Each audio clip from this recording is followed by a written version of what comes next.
Hey everybody, welcome to Spread Rewey Cigar Press. I don't have a name. I don't have a name for this. I don't even know what it is. I don't even know if I'm going to do another one.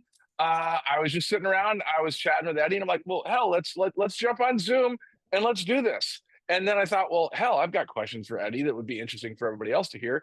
And Eddie, I'd say welcome to the show, but it's not a show. I don't know what it is. We both have similar backgrounds, though. Yeah, no, we do. Very honored to be on this show, The show. but this is kind of like what this reminds me of, like when we hang out with the buddies, and now because it's 2025, we just like Zoom video people, right? Right, And it's just so right. much easier. I feel like this is gonna be somebody actually capturing what it's like to just be us, which is neat. Right, right. Yeah, yeah, yeah. Look, what COVID was kind of proof of concept to jump on there. Actually, though, now that you mentioned it, the next time I like talk to my, my grandmother or somebody, I'm just gonna go, hey, thanks for having me on the show, grandma. It's not just You're on the Fred show. that's it. Give me a number between. No, you got to know my family, man. It's all their show. It's not my show. Trust me. I'm like, All right. give me a number between one, two, three, four, five, six, because I have six LFDs over here, and you're smoking, and I am not smoking, and I didn't know which one to light. So give me a number between one and six. 6 is my lucky number. Oh, I was hoping you would say that, and I'm like, oh, I should put this at three because three is usually the number. So I am going to light up, and I have not had one for a while, and this one's definitely got some age on it. This is the Flor Dominicana Airbender, which to me is like one of the coolest LFDs that is it insulting to say that everybody forgets about? Because I know that, it's like everybody's hung up on the other ones. Like I've got the Solus here, I've got the Lennox, I've got the double Lajero Oro, I've got the 50th here. You could have picked the 50th for me, but no, you did not. Um, No, and I by the just way, feel I like this don't is the think one it's nobody anything wrong saying that. I feel like this is the one that, like, every time everybody's rattling them off, it's like that one that everybody is forgets. Like, oh, damn it, I like that cigar. You Hmm. know? Yeah, I'm with you on that. It's I'm actually kind of doing the same, to be honest. I'm doing the chisel as well, but the Cameroon cabinet version. Is That's nice. That's a killer one. Is the Airband? It's still in production, right? It's still. Yeah, it crushes Yeah, actually. It's yeah. one of our better selling um lines, uh, Nice. which is great. I, like you, got to revisit a lot of stuff recently, just ever since joining the company, and uh I would say that I fall under the bracket of, I was like, oh shit, that's right. This was monster, especially in the Right. Maduro. So, yeah, man, no offense taken. It's right. Nice. Well, I've got like 10 questions in no particular order that I wanted to shoot at you. And if you just say, hey, I'm not going to answer that question, you can just say, I'm not going to answer that question. And then I'm not even going to judge you. I'm going to silently judge you. But I do want to look. Yeah. And here's the thing that we would talk about. So this is where everybody gets to hear kind of a real world conversation a little bit, because I hate interviews where you're doing something now and people ask about your past. But I also know you are a huge branding guy that understands brands and audience and stuff like that. So I can't leave off the table some of what has brought you to where you are now. So like Yeah. just me as a geek marketing guy, I'm thinking absolute whiplash going from Davidoff to LFD. Two totally different vibes. Hmm. So what drew you to LFD to begin with? And by the way, if anybody doesn't know, he's with Flor Dominicana as of what, say 90 days, 100 days, whatever, it's somewhere in there. Uh, about 100 days. Oh, 100 days. There we go. So Yeah. what drew you to LFD? Because look, you were high up, so you have a lot of choices to make at that point. What made you Yeah. pick LFD? It's my favorite cigar brand in the world. Okay. That that Wow. was the unedited, surefire question. But Show's over. Thanks everybody. yeah, Thanks everybody. now I could put some like real context and meaning on what that had no reason as to why I have the job. I've always openly, doesn't matter where I worked, on actual like podcasts and shit. When I've always been open that I'm a cigar lover first, and I smoke other brands. because I think it's ridiculous when people are like, I only smoke where I work. Right, Like, right, right. well, I'm sorry for you, right? You're And either naive or lying to think you are the only one with good yeah, cigars. yeah. And then number two, I've always mentioned LFD as one of those brands, right? Um, then I also had like a killer relationship with the family, but again, I was a lover of the brand before that even happened. So, uh, LFD is what I would consider the cigar smoker's cigar. It's one of them. It's one of those brands that it's just oozes authenticity. Um, and it's a brand that's got a significant amount of like real soul.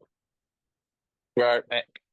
And it was something that I longed for. We'll So leave it at. I'm gonna do one more that includes your past, and then I just want to talk about future stuff. Because like I said, I hate it when Hmm. people ask those questions. You've got Gurkha, Hmm. Altadas, and Hmm. Davidoff on your Hmm. resume. Hmm. What do you bring? These are different stages of your career. What do you bring from each of them that you see now? Like what did they give you that you see now? Because they're all good in their own right for what they do. So Yeah, how do you bring those each of those experiences into what you're doing now? Or how did they shape you, I guess? I don't know. dude. That is a real good question. And if you don't mind, this is gonna be a long-winded answer, but like it's gonna be Going as nowhere. This show has no time limits because it's not a yeah. show. I literally told my wife, I was like, I got a podcast I'm gonna do later. She's like, It's not oh, even a podcast. It's not even a she's like, podcast. yeah, she's like, which one is it? I was like, it's technically a magazine. Yeah. Uh, Yeah. it's gonna be about 3 4 hours. I don't know. I don't know. I don't know. She's like, are you just trying to get away from taking care of the kid? I was like, yeah, 100%. No, real answer. So, dude, I have had different motivations in my life, man, and like I come from a hospitality background, and I just have been lucky enough to kind of the hospitality companies I was working with was heavy on lifestyle and luxury lifestyle and like consumer experience, and it taught me a fuck ton. Um, I somehow launched into the cigar business living overseas, Thailand, etc. You've heard that story before, which that was pretty neat. Uh, when I moved back home to the States, like I knew I don't care about owning bars or being in the family business. I truly fell in love with the cigar business. The only problem is I also, being who I am, naturally wanted a certain path for myself and always trying to be an overachiever and grow and grow and grow and grow. I wanted to be the best at what I do.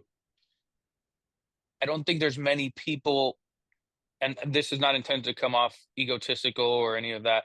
I don't think there's many people that do what I do, in particular in our industry. Right. So I always felt like I want to be able to leave my mark somehow. I don't know. I don't even know what the fuck that means now. At the I that has changed along the ways. Um, I've been criticized in the past for saying like, dude, you've been in four companies, like WTF, right? And you know, I would say if this was my father's generation, um, I understand those types of comments, but from millennial, even though I'm not technically a millennial or whatever, um, on words like it's about growth because companies aren't keeping you for 40 years on staff anymore. They don't, Right. Right. that doesn't exist. So I've always been a believer in personal growth, but at the same time, I'm like a company first man. It's like a weird thing. So I moved back home. Uh, Kaiser recruits me into Gurkha. I had a lot of job offers at the time, but it's going to be my first foray into the cigar business in the United States. I did business with him when I was in Thailand as his importer, but he said some magical words to me that I believed, which was, I'm going to teach you how to develop products and do packaging like no one can in this business. And at that time, he was fucking right. Hmm. No one does what he did. I mean, he's not in any sort of like Hall of Fames or stuff, but he should be recognized as being the guy that changed the game in the United States in terms of product packaging. He Right. understood product packaging not from a cigar world, but from a luxury lifestyle world, and he taught me a lot of how to look at different things and apply it to the cigar world. It's fantastic. That somehow, some way, got me recruited into Altadis because while I was doing all the packaging stuff with Gurkha, and it was during the time of like I'm gonna call it the cigar race where people had to put shit out before the FDA did the cutoff. Right. Right. Like, dude, I did like 58 releases in a year and a half, like that, literally. Yeah. That had to be in Every, market. yeah, they had to be in market. You had to have them in at least a store. Yeah. You know, and I didn't want to just do like bullshit stuff. Like he wanted stuff to be packaged properly. Oh wow. Okay. So now that's all it was. It was creating really cool shit that people think is cool from a package standpoint. Um, so I think that moving forward from that point on, I bring that part with me. Uh, I get recruited into Altadis. Altadis teaches me what thinking at scale means, right?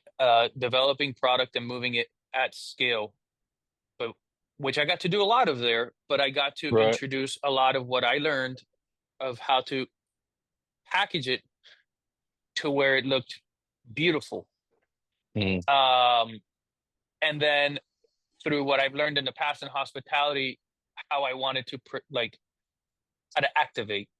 You know, so Mm. when I created the whole Trinidad Espiritu, the original one, like the way we rolled it out, which was full blown activations all across the United States with even bartenders, playlists, music, like the full gamut.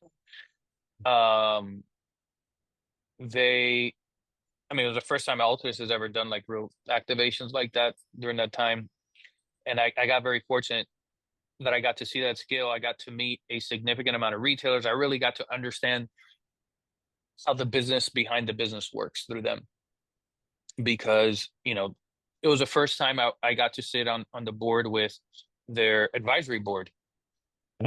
uh, which are some serious players in the game, and I got to take them on trips and go to distilleries where we do a bottle pick. But then throughout that trip, I got to present the marketing plan for the year, which at Altus it was the product development plan. So the first time I ever experienced anything like that. And then like hearing the feedback on how they think it would work in their store or not.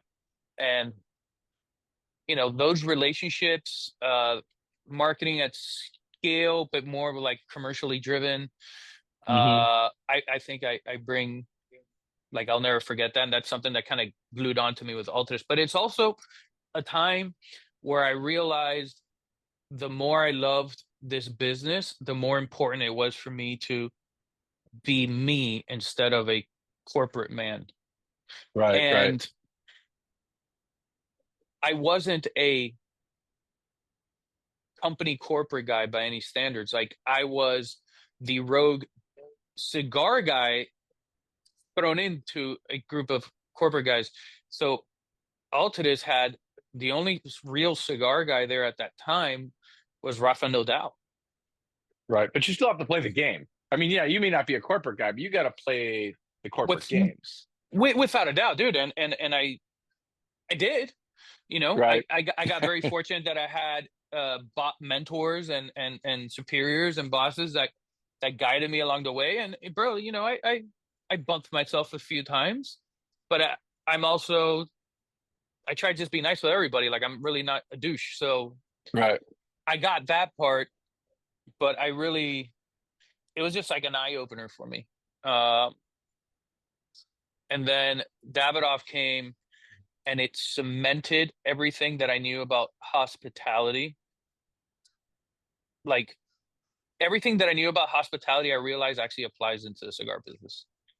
Right. If you want to be different and effective, and Davidoff reinforced that to me. But what Davidoff taught me more than anything was brand. real Hmm. brand. Like people talk branding, people talk package design, all that stuff. That is has nothing to do with brand. Davidoff Right. could release boxes of turd, and it will, because the brand is so powerful, people could identify it and they could sell it for thousands of dollars. Right. Because a brand isn't this. This is a cigar, and the cigar can have anything on it. Right. The brand is how people perceive it according to how you market yourself and you position yourself and everything you do. And they taught me that, and they taught me, I learned very quickly how to really apply brand strategy looking 5 years out, you know, and the importance more than anything of being the cigar guy. I forgot to say this with Alters, but it's the same thing with Monte Cristo. Monte Cristo used to be a family owned business. And then whatever happened with Cuba happened. And it became this corporate conglomerate. But the essence and the soul of Monte Cristo somehow still is always going to be Monte Cristo. Right. It's the same thing Right. as Davidoff. And we could look back 10 years from now in time, and I could say, I was able to hold the torch and make the decisions and change the direction of a global brand as impactful as Monte Cristo or Davidoff or Avo or Camacho.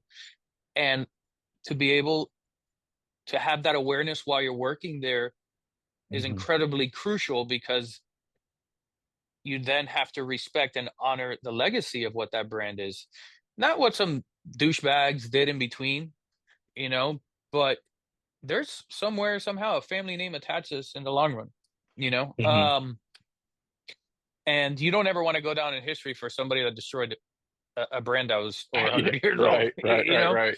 Uh, and that really changed a lot for me, especially at Davidoff. And, Davidoff gave me a mass. I don't know if it was because it's Davidoff and at the same time because of COVID, but COVID happened at the beginning of my time at Davidoff. And because the world kind of stopped at the beginning there, like those first few weeks, like no one knew what was happening. Everyone was like, "Er," you Right. know, Right. all they had to, like, they were all like, well, fuck, let's see what the marketing guys got to say this time. You know what I mean? Like, and it was like, hey, the internet, and you saw and it was actually a global shift at the same time. Every company went from, my nephew does social media for us, or just put it Right. on the Right. Right. Facebooks, to, wow, this is actually a vehicle that is going to move our business forward for the Right. future. Right. And they had no choice to listen to us. And I say us in terms of like marketers in general, not just from that company. I'm talking about every Right. company in Right. Right. every Right. category. Like, all right, it's the internet guys. And a lot of people did a lot of things. We were, and I'm going to say it, and people could challenge it, but I'm pretty sure you could find it somewhere and it's documentable. We were the first company to start doing all the live stuff in terms of the cigar business. I still have the draft document. I wrote it 5 days before the shutdown. I still have it. I saved it because I'm like, I'm gonna remember this one day. I was like, hey man, if places really do shut down, because they were teasing about things being shut down for 2 weeks, like we gotta Right. be Right. Right. the best partner possible to our retailers. We need to move product out of their stores. Let's give them a platform by doing virtual events. And we started off with, I put class on Facebook with Thomas Keller, and we were doing like in-store stuff via Facebook. And then eventually, like, it really exploded. Everybody was doing it. We started doing like the whole, everything exploded at that point. And then months later, like, we started getting the DJs to take over at the same time that D Nice was getting the, million people around the world listening to him live. Like, we got all those guys Right. to DJ on Avo. And I realize I'm no longer marketing to the cigar business. Like, I'm really just marketing. This is just consumer packaged good marketing, brand Right. and lifestyle marketing. And that really, that whole time opened up a pathway for the entire industry to embrace the digital generation takeover. And here we are, 5 years later, and it is full blown, full departments, people, and it's a huge thing, um, to where marketing has completely evolved. And I think it's fucking fascinating. Uh, but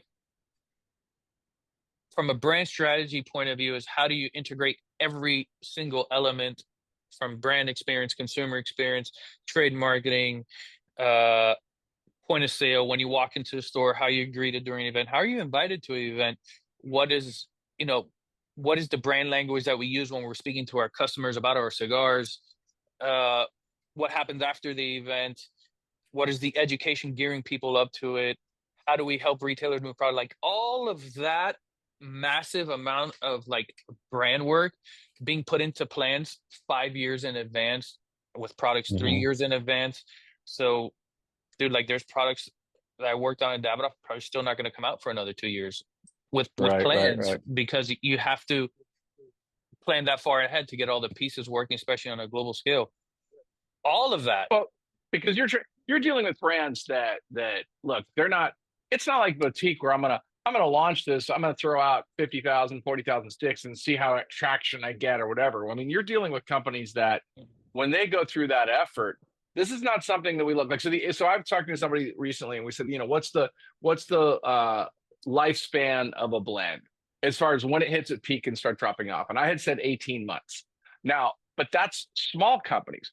Big companies aren't happy with an 18-month run and then slowly tapering off to whatever the level is going to be. You guys are planning out stuff because you want it on the shelf for a long time. Yeah, I mean, so, and this is what I learned over there, right?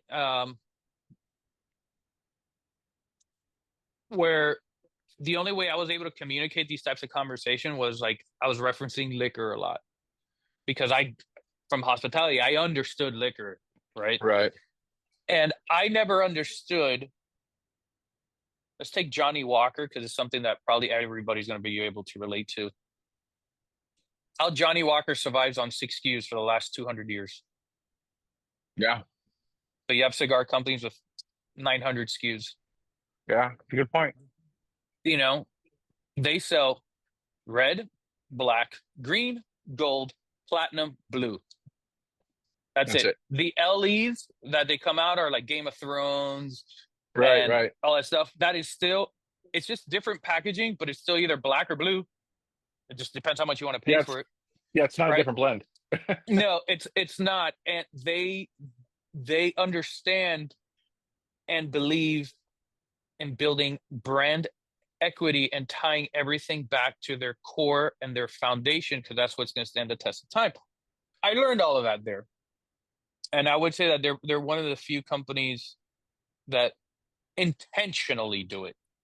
I mean, there's some people that have had brands that lasted 80 years, cigar brands, but it wasn't like they were intentionally trying to do what Johnny Walker does. They were Right. just Right. a small boutique family that created some fire, and the old man at the time was like, this is what we do, and we perfect it Right. and we stick to it, which somehow is the exact same thing, but um, it's just different. So I want to say all of that, I'm all of that combined, like I'm bringing it with me into a company that is an incredible boutique brand that is authentic AF, mom and pop owned, sons are involved. They acknowledge they want to evolve, because you either evolve or die, right? But they don't want, like, they're staying true to their core. They're never going to become this crazy commercial company. They're never going to, but they Right. understand that, the way business happened 30 years ago is not the way marketing and brand presence happens today. So, how do we preserve everything that we've created at LFD, but yet how do we push forward into the next generation and the future and truly build a brand? So, everything will be a brand building exercise, reinforcing our core, reinforcing our brand equities and the things that make us uniquely LFD, because that's what made LFD LFD. Yeah, I But mean, it you have a loyal fan base, and so now you want to build on that without messing the mojo that got them all the way to where they are and what everybody loved about them. And it's an interesting challenge from your perspective because you're like, Mhm. okay, what new avenues can I find that the message is not out there? Because I was working with a company at one point and was helping, and it's like, look, you just got to find more people to know who you are and leverage what you're good at. But there's no question they're good at what they are, what they've done. You don't want to. Dude, It's not like it's easier to go into a company that has screwed up everything and rebuild in a lot of ways than it is to preserve and move on in some ways, in my opinion. it is. When I was in the hotel business and I was speaking to this guy who kind of was a mentor to me, and when I was living in this small island in Thailand, Koh Samui, and he had like this boutique fucking spa resort like in the middle of nowhere, dude. And when I mean in the middle of nowhere, I mean in the middle of nowhere. And he was always packed, and I was always like, how do people come here? Like, and he Right. kind of taught me. He's like, just know who the hell you are, and your tribe will find you. He's like, the greatest Right. thing about being niche is that the people that like that niche search for that niche. He's just Hmm. like, you just got to understand how to communicate to those people so then those people find you. So stick to who you are and your true identity. Don't try to be somebody you're not going to be. And, build your brand. The sales will be a byproduct of all the brand exercises you do. And that like really hits home, especially when you think of LFD, because Yeah. frankly speaking, they don't need to do anything. Right. Right. They have outrageously great products. Um, it's just how do you structure it all to communicate what is core, what is limited edition from a retailer's perspective or a consumer perspective? Like, how do you get somebody to walk into a humidor, look up and down, and it instantaneously makes sense to them? But it's not that I need to come out with 19 new releases to make it Right. cool. It's just about, I always speak about retailers should approach shops as if you're a car dealership. So if you're a person that has a car dealership and you're going to sell Mercedes, you can't just sell the AMGs. You have to sell Right. C class, E class, S class, G class. And then when you sell all of those, then you could get your C55, your S66, whatever, you know what I mean? So it's about let's reframe the way we participate inside our retailers that we greatly respect and appreciate their business for and help them help us and help them, right? Like it's Right. just Right. Right. find that You said relationship. right. You said something a second ago that I've actually stuck with for the past 7 years on something that my wife and I own on the company, and it's done very well by us. It's the whole tribe mentality. And Hmm. what I saw on this shift, and both of us have similar backgrounds, is that we came into this industry, cigar enthusiasts first and foremost, still are. I still smoke everybody's cigars, and Yeah. but also a marketing eye where we're seeing it differently on there. So I look at it now, and I look at like what you were when you were talking about the internet and stuff like that. I think 70% of this business right now is marketing. There's a lot of great cigars out there. So the big magic thing right now to solve, because marketing back in the day was, hey, they walk into humidor, what box is going to stand out to them, or what ad is going to stand out to them, or what message is going to stand out to them. Now, the bigger thing to solve, I think, is because you walk into a significantly sized shop or any shop, and Sea of there's choices Brown. everywhere. You can throw a rock, and you're probably going to hit a decent cigar if it's stocked well. So now the trick is, how do you have that stickiness so that when the guy smokes your cigar and he likes your cigar and he walks out and he comes in 3 days later and he's now looking at the aisle. It's like that guy in 50 First Dates that could only remember like 7 seconds and then it was all new to him again. It's like, I Hmm. think cigar smokers come back in that environment and for whatever reason, their brains get wiped out and they're like, oh, what do I want? And they start wandering through the aisle. So how do you as a marketing guy, that's to me, that's the big challenge right now with all the noise. We went through this when we had the LEs. LEs beat Yeah. everybody down. They were super cool in the beginning, and then they beat everybody down. And everybody's like, you know what? There'll be another one along in 5 minutes. How do you get it where they're in that tribe where they're like, this is always a go to for me? Obviously, they're not only going to smoke your stuff because we're like wine drinkers now. But how do you get it where they remember that's their core? Yeah, no, and you reference something that I say a lot, I think of it as wine and think of walking into Total Wine. There's fucking 18 million bottles. Right. All of them have tagged with 93 points and above. Like, Right. what do you do? Right? So it's, dude, it's overwhelming. It's overwhelming for me. Right. So I think there's a couple touch points, but two major ones is marketing. People confuse marketing, promotions, advertising, on stuff, but it's one, you got to stay relevant. Like, hey, I'm Right. here. I'm Right. here. Like, so when somebody remembers you when they walk into a humidor, but a massive touch point that people need to control is on a brick and mortar hand to hand experience is understanding who your real barrier to entry is. A lot of people think it's the shop owner. And No. theoretically, yes, because he pays the bills, Who but writes the check? But yeah. he is absolutely not the shop owner. It's half the time it's not even the manager. Yeah. You know, like it is the guy that's going to give you the recommendation. And let's face it, a significant portion of these people are lazy. They don't want to sell, right? Because for whatever Right. reasons they've had a shitty day. What there could be a multiple reasons, right? We're all guilty of having those moments. But how do you stand out in that person's mind? So their only default backup is, oh, LFD. Right. So you could control how much you attack your audience on a digital or multi-vendor or places where people congregate or advertising, hopefully. But you really got to put a lot of time and effort at spending time in shops. And a lot of people are busy selling when they visit shops.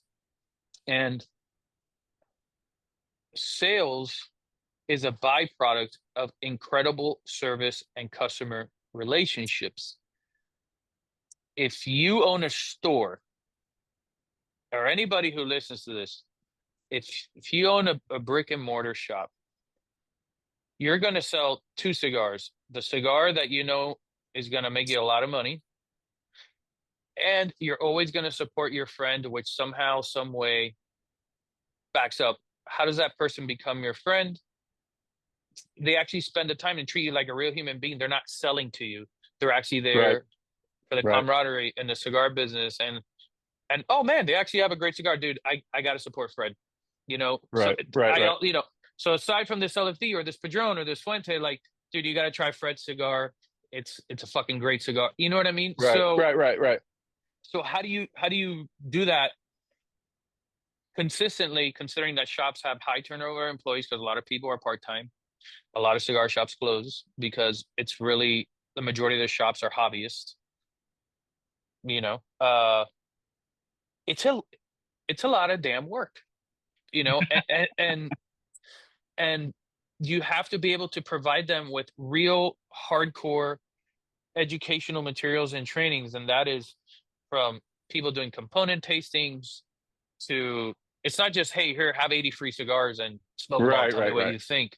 It's literally like, hey, when I go there, I want to smoke this with you, I'm going to explain to you why this is a shit. Right. You know what I mean? And I'm going to pay attention to you. And it's slowly but surely, there's a great book called Chop Wood, Carry Water, but the essence of it is just do what you do every single day, and Right. over time you're going to have impact.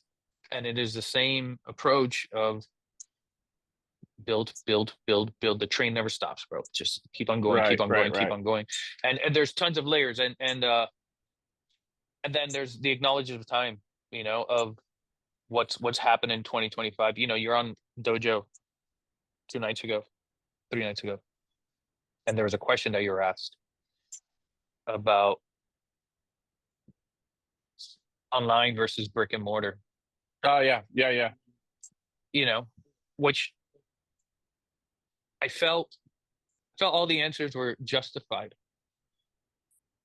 5 years ago. Right. Right. And what I mean by that is there's this, like, in the cigar business, we have this stigma of like online, online, because it's the big catalog houses that move volume. and understandably so. But it's fucking 2025 now. Everybody has an online business. Right. Most people, if you remove cigars from the equation, live off of Amazon, Postmates, uh, Wild Fork. Like you just Right. Right. Right. so everything in life is has become accustomed to ease. So I don't think online is bad at all. Like I think if you're not online, you're almost fucked.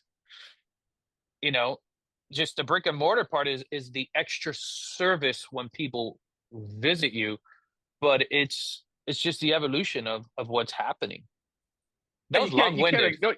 Yeah, you no, you can't ignore it. I mean, it was interesting to have that conversation the night on Dojo, and it actually carried over to the show I did on Sunday that I was a guest on too. But I'm just kind of like, you know, you can't ignore its existence. You can't ignore that they're 50% of all the cigar sales. You can't ignore it'd be literally like saying, hey, those cars are crazy and noisy, but I'm a horse guy. I'm just gonna stick with horses and I'll be just fine. You know, I mean, it's the reality, it's the reality of what's out there. I mean, Yeah. so you have to look. It's like everything right now. We could talk about AI because AI is another thing to talk about here in a second. But it's like you have to embrace these new things going forward and these new tools and whatever they are. And that's what they are. They're tools. They're how to get your message out there. How can you get your message out differently? How, we're all trying to do the same thing. Well, yeah. It's like fuck Photoshop. I'm only gonna draw all of my Right, you know right, right, right, you know right, what I mean? right. Like if you don't use the new tools, like you're just gonna Yeah. the whole stigmatism of you're not doing work, like no, this is just the new tool. If you're not using AI, sweet, you're another person I I don't got to worry about. You know what I I mean? heard a Like, great line. I heard a great line about AI that my wife told me because she's the one that reads all the books. So she reads the books. It's like you can sign up for like Headway or one of those things that like, give you the synopsis. I have my wife and she reads the whole hmm book and then she gives me the synopsis. So she goes, just read this chapter. And I'm like, I'm done. Cause I can usually read half a book and I'm like, okay, I got it. Cause half of them, yeah, half those books could be a third of the size. Cause it's like, I get your point. It's a good point, without a doubt. but it doesn't need to be 250 pages. So she gave me a line the other day, which I thought was perfect. So I was trying to describe this to somebody, and this line actually AI will not replace humans. Humans using AI will replace humans. Yes, And I'm like, that's 100%. 100%. It is a tool. It's like saying, I'm not going to use a calculator. I'm not going to use a computer. I'm not going to use the internet because the internet's just a fact. It's a reality, but it's a tool because nothing changes back. This isn't going to be made by I mean, okay, No, there are companies that are sorting tobacco with AI. That's different. But at the end of the day, we're this is how we get away from everything. This is our moment, and we still want to know who made them. We still want to know the process. It's like 100 years ago when it was just a bunch of rolled up leaves. It's today. It's just a bunch of rolled up leaves. And so, but the tools behind the scenes are what you have to use to move forward. yeah, no, I agree. I think what it is, when people talk about online, like brands haven't figured out. I think I think there's a bigger sickness plaguing our industry, and it's not online, right? Okay. Like it's what it is because it happens in brick and mortar, but it happens a lot online, which is probably what people are shitting on, which is brands don't believe in their own brands. Right. Right. You know, if you create something and you're proud of it, why the fuck do you devalue it? Right. Why are you lowering the prices on everything just to move numbers? Like, respect your craft. Like, things are still being made the old school way. Like, how are you not respecting that? Here's Right. the other thing that blows me away. Everyone's like, a lot of people, they're discounting and discounting to move inventory and inventory. They're all they do is just erode their brands. Those are Right. no longer brands. People look at these cigars. Yeah, those are great cigars. I'll just buy them when they're on deal. Versus like the cigars that never companies that never discount. We're one of Yeah. them. So are the Puentes or the Padrones. People still buy them, dog. Full price. They still Yeah. buy them full price, right? Davidoff is another one. They still buy them at full price because people understand if you don't respect yourself, nobody else will. It's the same thing with a brand. And it blows my mind that you have people consistently doing annual price increases. I'm going to keep on raising my price because of costs. I'm going to keep on raising my price because of XYZ. But by the way, you can find me at 50% off. Right, right, right, right. How about Yeah, this? yeah, Respect your brand. Don't discount yourself. You'll make the same amount of money. Consumers will be happy, and you can actually build some solid foundation. yeah. I don't think people realize that, and this isn't just a cigar thing. This is just overall, but it's an excellent point you bring up. Is that the devaluing your brand, hey, having a fire sale or whatever like that, it's a quick hit. And I get that. I get that. But the devalue to the brand costs you way longer. When I did events and very early on, after the first year, I went out and did a bunch of events when I had Nomad before I sold it. And then I quickly stopped immediately, told everybody that I am not doing cut and lights. They are not to do cut and lights where it was a buy three, get two, or anything like that. Because then the guy just dollar cost averages all five sticks and go, well, I'm not really paying $8 for these sticks. I'm really paying six. What I did do though was I said, okay, look, you buy four cigars, you get this one, but the one was always something they couldn't buy. It was either a future blend or it was a size they couldn't buy That's because a they value never add, my friend. right. And see, that's very different than a devaluing your brand because I am stacking value. I am not diminishing the value of the core. So then when the guy went back into the shop, he had no problem paying full price for the cigar because he'd already paid full price for the cigar. He just didn't get Same he it thing. wasn't something special. And it's the same thing I see with retailers that go, okay, I'm going to do an event every 2 weeks. And so now you've trained your customers to buy on the deal, not buy on the van. Now, so I'm curious. So that kind of hurts you a little bit if that guy's doing those events every 2 weeks because he buys your brand that week, but now he's on whoever 2 weeks from then, and he's on tour because he's buying on the deal. He's not buying on the blend. 100%. People become loyal to the deal. The other thing is, I would say that also screws over retail business. Sure. And unless your idea is to become Marshalls, there's nothing wrong with Marshalls. But you're never going to go to an Adidas Right. store. You know what I mean? Right. You're just going to go to Marshalls. I So if you really, I mean, because business is still business. We could have all the passion, we could have all the love, and that is a core property of what it is that we do, but it's still business. So if you Right. want your business to be profitable and serve you and your family and your customers for a very long time, you got to run your business like a business. And I understand, like it's very complicated for a lot of people, you know, especially when the most companies are cash flow issues and shit happens, bro. It's a real thing. Sure. Sure. And I understand blowing something out that you've discontinued. I also get that. But what happens is, and this is like things that I've learned in major companies, is you're not really a cigar company, you're a finance company, right? Mm-hmm. So you're moving millions and millions of dollars and you're going year to year on numbers and like, hey, last year in February we sold XYZ million, where are we in this time? And like it becomes a super number game. So it's like, fuck it. You wrote margin on that product. Let's move as much numbers as we can so we can finish the month where we need to be. And that's not the cigar business, dude. That's a finance business, right? Right. Right. Versus heart and soul cigar companies, you know, stay true to the craft, and that means a lot of things aside from just creating a great cigar. Like, Right. Right. you know,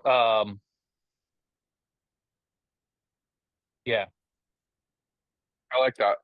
So let's talk a little more LFD stuff. So LFD, well, I want to talk about. Well, let me start with this because this is recent. Oro going yeah, from tubes to boxes.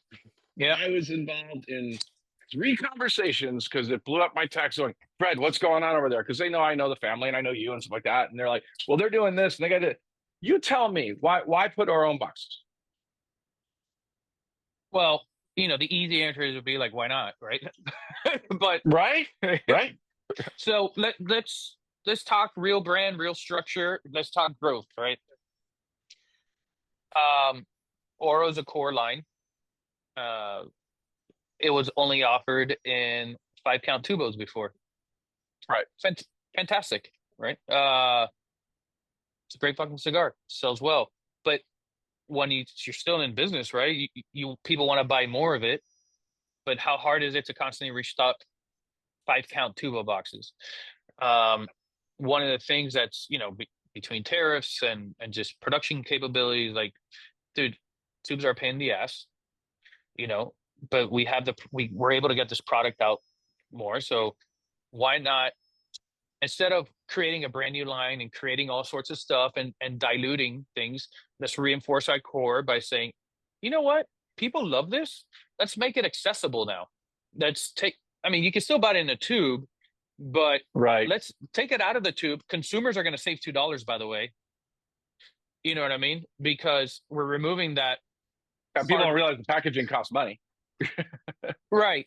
But like, now you could buy it by the box. You could have it Right. stacked consistently in retail shops. People understand the hierarchy of the brand, and it's a ridiculous cigar. That cigar has a lot of personal meaning towards to the family, Toledo. It represents triumph in times of uh when you're dealing with like trying to think of the right adversity, right? Right. It honors his time of when he was a jeweler and he was robbed at gunpoint, and he lost everything, and essentially people sometimes just give up and walk away. He decided, no, I'm going to start my life all over again, and he created LFD, and it took a lot of time, a lot of pain, a lot of tears, a lot of blood, but he made it. And this cigar is a tribute to, facing life's challenges and turning something incredibly negative into something positive. We don't Right. write that in marketing. It's just, I will, but like, it's really one of those things that it's a deeply personal line, and it's a fucking incredible cigar. So, retailers that we've spoken to are very happy about it. Like, oh wow, we could stock this full time now, and all that kind of stuff, and it's gonna work, man. And again, we get to grow a line that already existed. We're not diluting. Yeah, I don't think people realize when everybody's like trying to come up with all these complex reasons of what it was. I'm like, look, a tube, if you're a guy that goes into a cigar shop and buys things in tubes, that's cool. And if you know that cigar, but it is a barrier to entry to everybody that likes LFD. That's like, I'm not going to buy a tube. So you just removed the whole barrier of entry, whether the guy just wanted to buy a single stick that day or he wants a whole box of 20, because he's probably not buying 20 tubes and putting them in his humidor, because everybody thinks of tubes as an on you go. Yeah, I'm throwing these in my golf bag. I'm going to the golf course, I think. So you Or a remove the gift. whole barrier. Yeah, or a gift. And you just remove the whole barrier to entry to a great cigar that Hmm. allows it to move in a more succinct manner. Hmm. It makes, and that's what I like about what you do and your vision on that, because it's a simple move. And I don't know how involved you were on that part of it. Um, I got to give credit where credit's due. This was a family vision before I arrived to the company. I I'm doing the launch of it, and there's going to be right. like a great campaign that we're going to roll out for it, because there's more to the story that'll probably we're going to unveil by the end of the year. Um, so it'll be like a full exercise, but um, I had a lot to do with the certain strategy behind it. But credit where credit is due, man. Like, the family acknowledged this is a great cigar. It's just hard to get it in 5 counts everywhere. So like, why not make it All in right. 20? Makes sense. So yeah, you and I talked about a conversation, and I will delete this part from the interview if it's not something we talk about. But I thought it was very interesting, and I think actually people probably should know about it. But I always joked, look, COVID, we had the back orders and stuff, and LFD had back orders before it was cool. And I don't think people understood and how you're realigning this to what the whole back order scenario was, and that cigars weren't always available, and they Yeah. intentionally weren't always available. Can we talk about that? I think so. Yeah, I mean, I don't think it's anything bad. I mean, it's just it's understanding what is made available once a year. No one's upset that Fuente has a cigar that only comes out at the end of the year, and LFD has some Yeah. that are annual releases. But people think they're supposed to be around all the time, and they're not. Yeah. And I'm going to, no, this should be a part of the conversation. I'm going to be cautious Sure, on understood. certain Yeah, parts just because I don't want to offend anybody. but I'll say this, and this is a lot of the stuff that I'm working on and I'm bringing to the table. And I have, I'm super stoked to be doing this with Lito Jr., to be honest, right? Him and I are very aligned on this vision. But when you look at, notoriously LFD had a back order issue. And while that's true, more importantly, I always felt there was a communication issue. Right. Yeah, there is back order still, don't get me wrong. But more importantly, there's a communication issue because there was never like, it's a small boutique family company, dude. They didn't have trade marketing departments. That's only reserved for massive companies, right? Right. Right. Right. They're so you didn't have somebody that structured how people could order in a way that core is always available and this is limited production and this comes out XYZ times a year. That was never a thing. It was, I mean, it said it on the price list, like limited production, but no one Yeah. looks No, like that. nobody reads People that. are picking up the phone, be like, send me 10 boxes of Right. bulls. I need a bunch of Solis, and then turn around and be like, bro, they never have Lennox. Bro, it's a limited That that production was cigar. that was number three, by the way, on the list Oh, of cigars you that's a could have picked. fantastic cigar. It's a limited production cigar. It's Right. limited because it's limited. Right. A lot of it has to do with the fact that the wrapper is a Cuba Brazil. It's not widely available. Right. If it was, it would not be limited and it would be a core product. You know, um, so there's that, and we're working hard on really formalizing what's the core and what does the planogram look like when you walk inside to a retail shop. It's not just a sales thing, but it's a consumer experience. Like as a consumer, if I walk into a liquor store, I want to see every expression of Johnny Walker, dude. If you only sell Right. black and like green, Right. okay. So I want people to understand that LFD is not just full frontal doble ligero maduros, Right. and I need Right. them to know that it's also not just the Andalusian bull or Right. Lennox. Like LFD's got an incredibly dynamic profile that really hits all palates. It hits, you know, mild to medium, medium to full, and wild shit. And you have Airbender, Reserva, the new Suave, which is like the old Suave, like Suave, right? You have Cameroon, that's just like unique. You have Oro, you have Ligero, you have 1994. These are core products. There's no back order issue on that because they're core. Right. So communicating that and working with retailers to make sure that they stock all of that, not just because we want them to, but because we are investing in marketing, we're going to drive demand and generate pull so people come and request it. But I'm also going to build programs to teach your staff why these cigars exist Right. and what other cigars it makes sense with.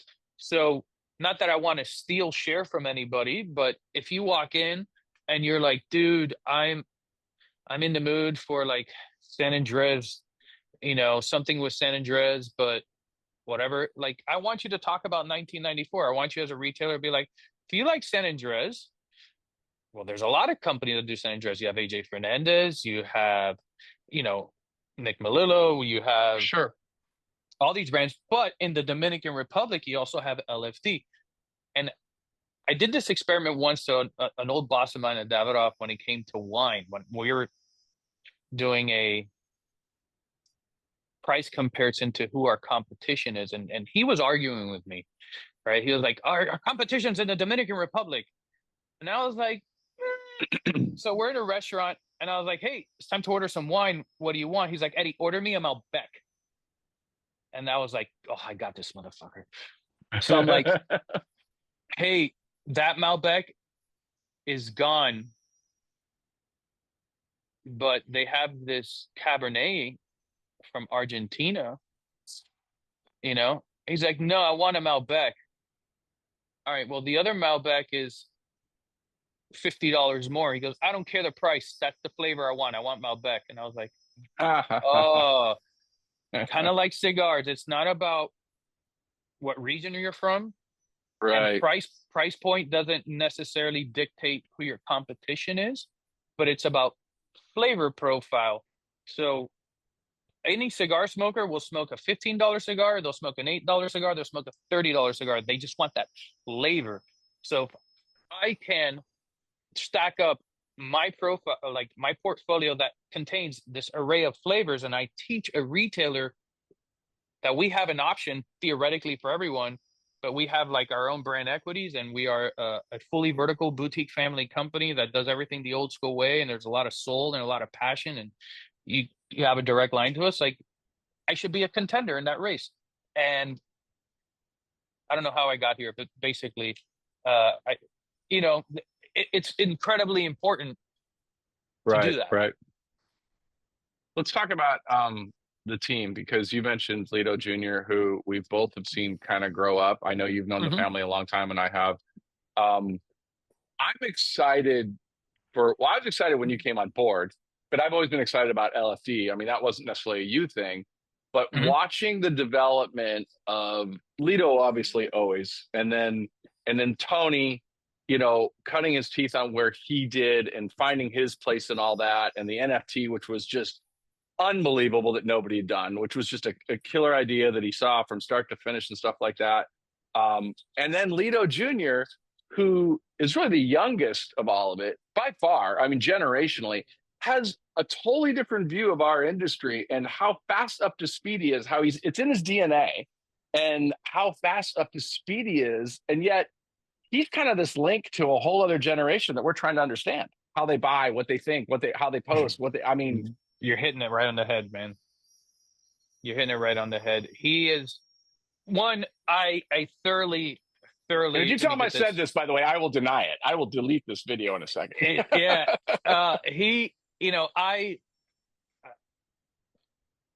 I probably worked the closest with him in the family, right? Um, it would make sense.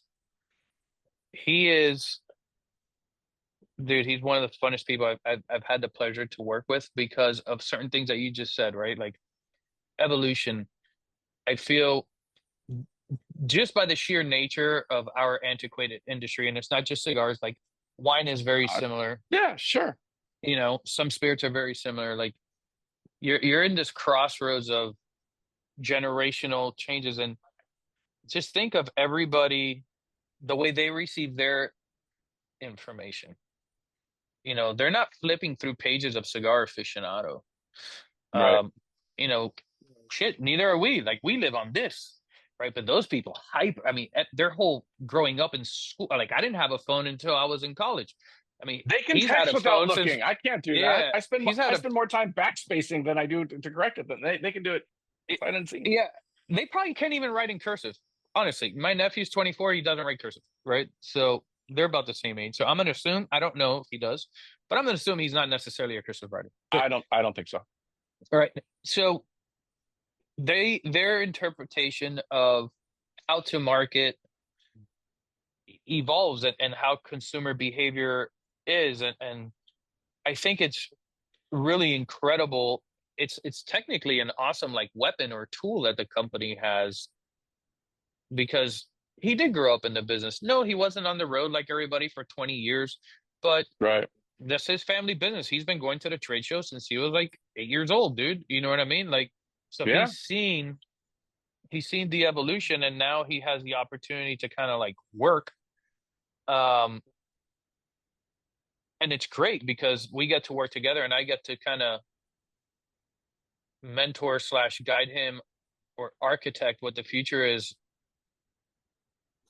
through the lens of everything that I've learned, and then he gets to apply it through his lens, and it's a really cool thing, right? And it's the same thing with Tony, right? Like, because Tony's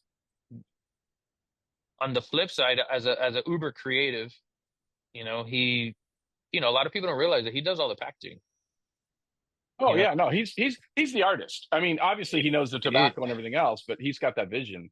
yeah, he's the artist, and he's got, dude, a massive palette, dude, and like he's got some serious wins under his belt when it comes to blends for the Yeah, company.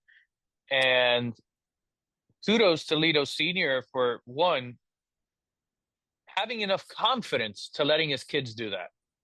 right, 'Cause, that's number one. Number two, being a person that propels his children to move forward and really embrace the family business. And same thing with Ines, right? Like, dude, as parents, it's cool that they allow that or we're open to it.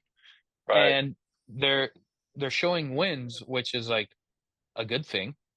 Um, but working with Junior, I think we're probably going to shock the world in the next 5 to 10 years with all the work that we're doing together. Not that LFD is going to become Davidoff or anything of that nature. right, It's going to right, always remain the super cigar smoker, cigar boutique family company, right? right, But we will evolve in how we communicate with retailers. We will evolve in how we communicate with consumers.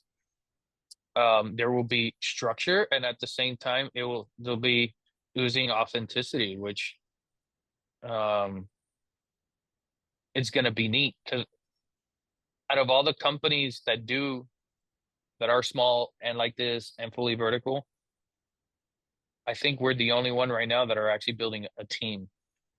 right, right. I think, but No, I think that's fair. Look, I know a lot, and as you do too, a lot of families in the business, and the idea that hey, at some point the kids or relatives are going to take over the company, and I've Mhm, seen numerous times with that being that's the marketing pitch, but then mhm. when I watch the interactions of it, they're not really involved. It's still the head guy. It's still the main guy. He's calling all the shots. It's his way or the highway.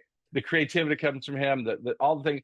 And I've seen Lito involve his kids, truly Bro, involved, truly like allow them the really do it. latitude. Yeah. Yeah, and allow them to the point of the confidence of going, even if he doesn't necessarily believe in it, he's like, look, this is either going to fail or succeed on you, and not a lot of families are willing to do that. They say they are, but they don't actually really do Oh that, which makes no. those handoffs, by the way, later much more difficult.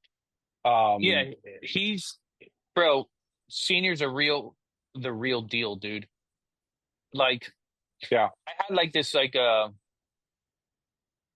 really weird moment with him. Like after I had already joined the company, and I'm sitting with him in the factory a couple of weeks ago, and I was like, I always say the whole like cigar person first, but like I've met a lot of people that I admire in my life, and they always say like be careful when you meet your idols, right? Like that whole thing right, because right, like they're right, gonna yeah, let you down, it's true, right? yeah, And I looked at him and I was like, it just may be insignificant to you, Lito, but like thank you for being the real fucking deal, bro. Like yeah, like you like working with the family is a blessing. The conversations I get to have with him is like holy crap. But all the fluff and shit that you read when it comes to that family, it's real. yeah, And, yeah, and I haven't, I know it exists out there. I just haven't really run across it personally. But right now I am, yeah, which plays a lot of the role on why I decided to take this gig because I was just going to focus on the barbecue stuff as we've had conversations about before. oh And, yeah, for sure, and this was, bro, this is real, man. And it's such an exciting time. And I'm learning a lot throughout the process because on a personal level, no matter what, it's still a very tight knit family. It's oh yeah, it's not it's not a corporate this or corporate that, and so I personally am still learning how to navigate that. I'm still, they gave me a title of vice president of brand development, like, and I was a little kind of like interesting, right? I understood the vice president of marketing piece, but the vice president of brand development, like You Right, right. gotta, and he really meant it. And like, it kind of caught me off guard of like all the projects that we are presenting that I'm developing with the team for the next few years. Like, he's like, cool. I mean, he says yay or nay, right? It's very gladiator, Sure, of like, course. Oh, it's but it's like, it's it's his. I mean, yeah. but I yeah, mean, but it's actually theirs, right? Ines is incredibly involved, but like, God bless them, man. Knock on right. wood, they really meant it. There's no smoke and mirrors behind it all, so it's still very surreal to me at the time, from time to time. I think the fact that look, everybody knows the story of Lito going in, starting a cigar company, and was probably at the time the least qualified person to even think about starting a cigar company, to his own admission. Um, but the fact that he did not bring some of that generational baggage with him allowed him to be authentic. He'll tell you what he did right. He'll tell you what he did absolutely wrong. He'll tell you, Yeah. thing. I mean, and I love the conversations with him because he's just authentic. He doesn't have a filter that way. He doesn't have that. No. He doesn't have that puffery and stuff like. He's proud of his product as he should be, but he doesn't have a filter, and which you see some of the other guys do.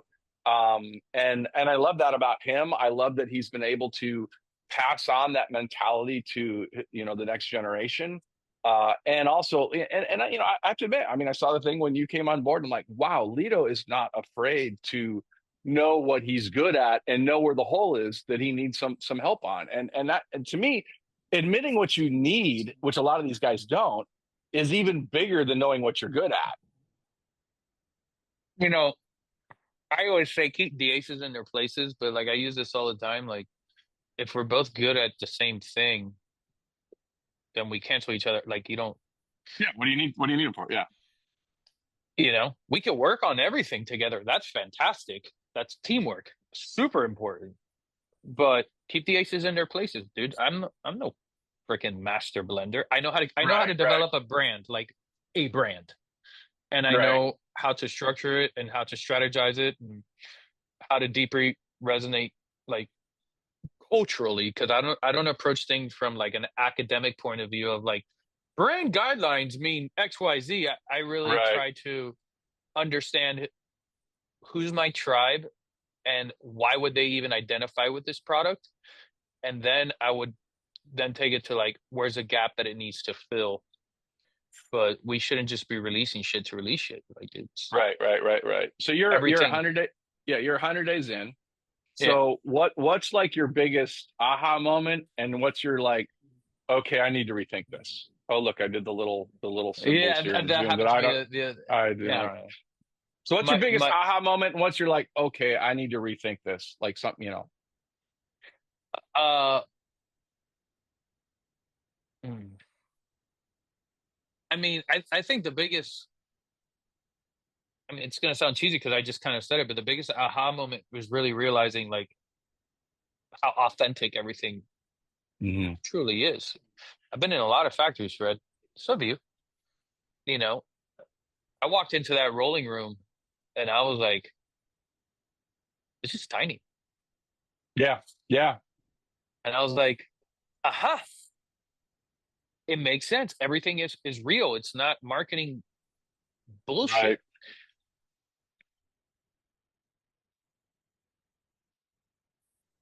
Go away.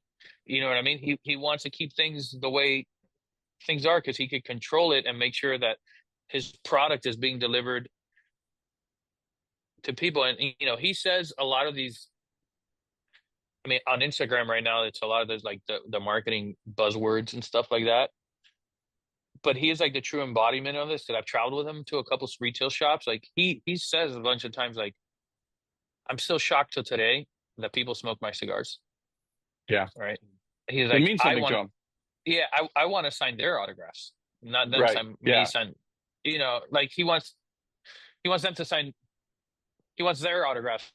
Right. I Right. said that. Right. Yeah, I got tongue tied there. Yeah, he always tells the same And story of the guy that was smoking his cigar every single day, and Lito has no I work for problem him. saying, yeah, and he says I work for him, and he says, and that guy probably knows my that blend better than I do because he smokes it every day, and you can tell, like, and I remember before I He ever fucking went down means there, that. He means, but it's refreshing because you hear that like before I ever started going down there 20 years ago. I'm like, you hear that and you're like, okay, that's a good marketing story. That's a good pitch. That's it's family, it's culture, it's wanting to control it, and and not expand, and not just because you can expand, you can double the size of the rolling room, but then you lose control. And then when you see that that's real, and that's why I think everybody, if they have an opportunity to go down to DR or go to Nicaragua or wherever it may be and see that at a real factory that has that culture. And there's a lot of great factories, but there's not a lot of factories that have that culture truly from start to finish. And you're just like, wow. And at that point, you come back and you're like, I got no problem spending $12, $15 for a cigar because I see what's behind it. I see what they're doing to do it. Bro, 100%. And the other thing that like was very aha for me was really getting to know Ines, right? The person that Mhm. not many people talk about. I mean, people talk about her. She's 50% of the company, But they but don't know her involvement. They don't know how involved she really is. they don't know, Yeah. and it's clearly a male dominated industry, right? Like it is what it is. But he ran the Dominican Republic, she ran the United States. You can make all the great cigars in the world you want to make, but if the operation in the United States doesn't work, the company does not exist. Yeah. That is where, and she, she runs a company in the United Mhm. States. 30 years of success, 30 years of understanding their own brand, 30 years of oopsies and ahas, you know what I mean? Right, right, right. Like, you know, people sometimes mistakenly walk into a room with a woman in this business and speak as if they know shit. Like, this woman will school every single person. She knows Yeah. most of the retailers on a personal basis. She stay well, helicopter flying by, huh? She she really throws like she's one of us without being one of us, Right, right. and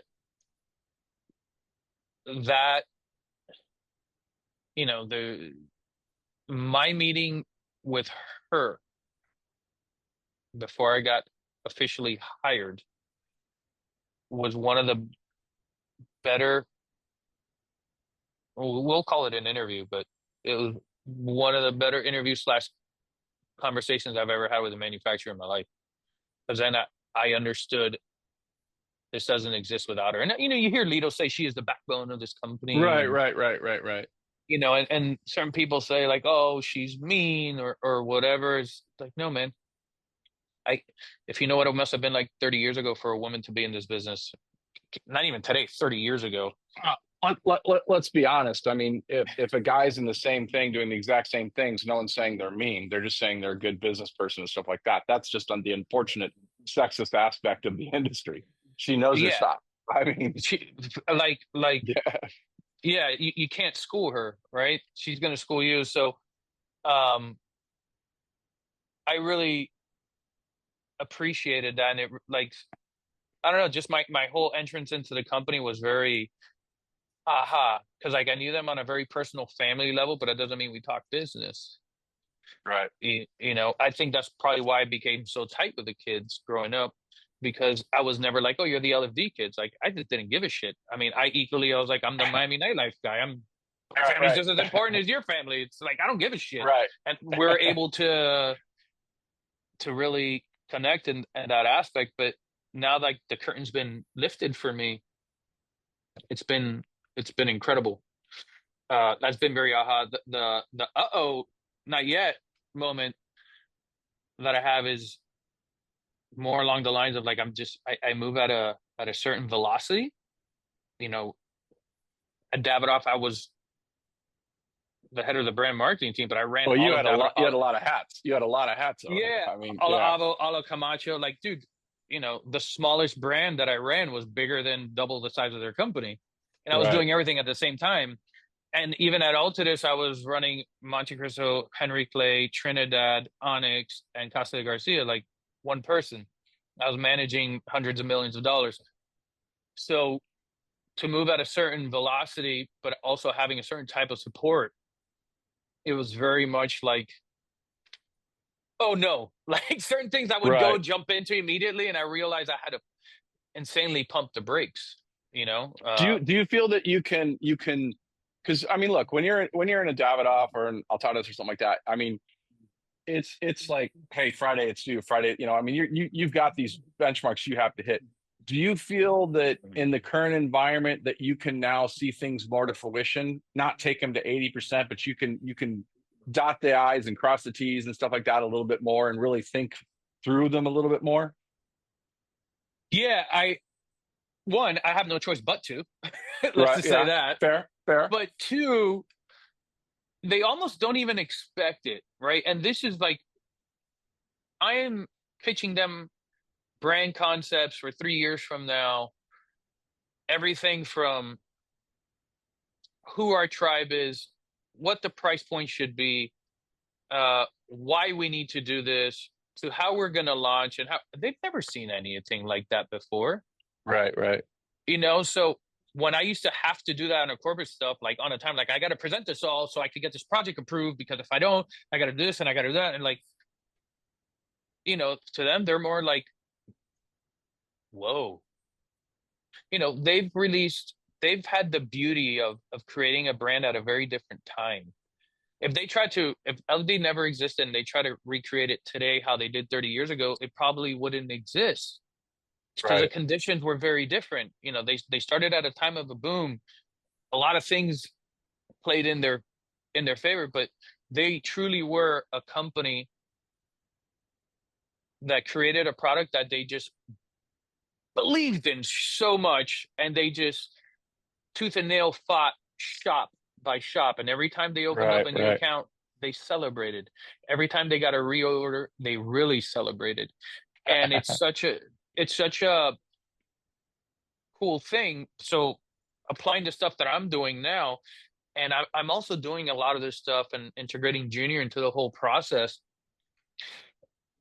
So we do this together, and he could see it from a commercial point of view to understand it all. And it's it's fucking cool because they're not even expecting it. So I do have to dot all the I's and cross the T's, but I don't have that timeline of like, I must have it by this day to do this, Right. to do Right. that. Like I'm setting our own guides and expectations.